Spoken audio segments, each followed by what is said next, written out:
ছাত্রছাত্রীবৃন্দ লক্ষ্য করো বোর্ডে যে আমি দুটি গেট নিয়েছি, একটি XOR গেট, একটি AND গেট।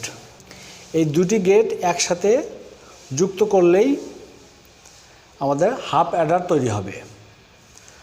আমরা জানি হাফ অ্যাডার হলো একের সাথে এক যোগ করলে যোগফল হয় 0 এবং হাতে থাকে 1 বা 1।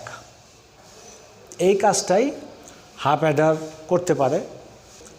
আমরা যদি XOR গেট এবং AND গেটের সত্যক সারণীগুলো দেখি বা দুইটি মিশ্রণের যে সত্যক সারণী আছে সেই সত্যক সারণী আমরা যদি একটু ডিপলি চিন্তা করি তাহলেই উত্তরটা বের হয়ে আসবে। কিভাবে বাইনারি 1 + 1 সমান যোগফল 0 হয় এবং ক্যারি 1 হাতে থাকে। ছাত্রছাত্রীবৃন্দ বোর্ডে লক্ষ্য করো যে সত্যক সারণী আঁকছি। শিক্ষার্থী হাফ অ্যাডারের সত্যক সারণী এখানে দেখিয়েছি। হাফ অ্যাডারের দুটো ইনপুট নিতে হয় এবং একটা আউটপুট দেয় এবং হাতেও থাকে। 0 0 XOR করলে 0 হয় এবং AND গেট করলে 0 হয়। 0 1 XOR করলে 1 হয়, AND করলে 0 হয়।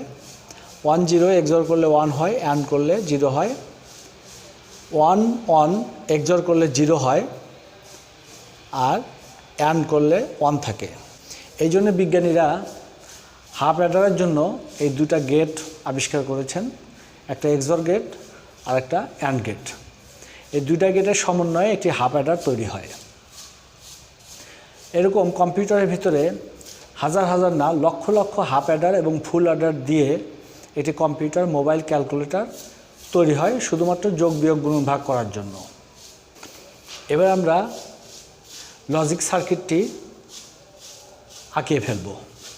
ছাত্রছাত্রীবৃন্দ এটাই সেই হাফ অ্যাডারের লজিক সার্কিট।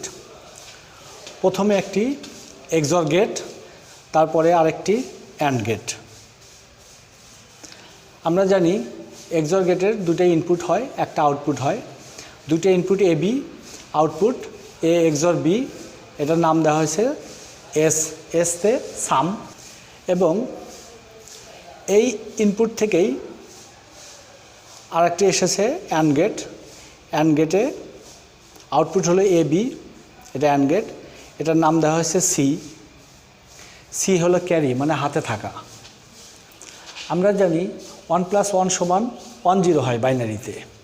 বোর্ডে লক্ষ্য করি 1 + 1 সমান 1 0 হয়। এখানে 0টা হলো যোগফল, 1টা হলো হাতে থাকা। এই অঙ্কটাই হাফ অ্যাডার দিয়ে করতে হয়। তাহলে হাফ অ্যাডারের সংজ্ঞা হলো যে অ্যাডার দুইটি ইনপুট নিয়ে একটি যোগফল বের করে এবং হাতে থাকা আর একটি ক্যারি বের করে তাকে হাফ অ্যাডার বলে।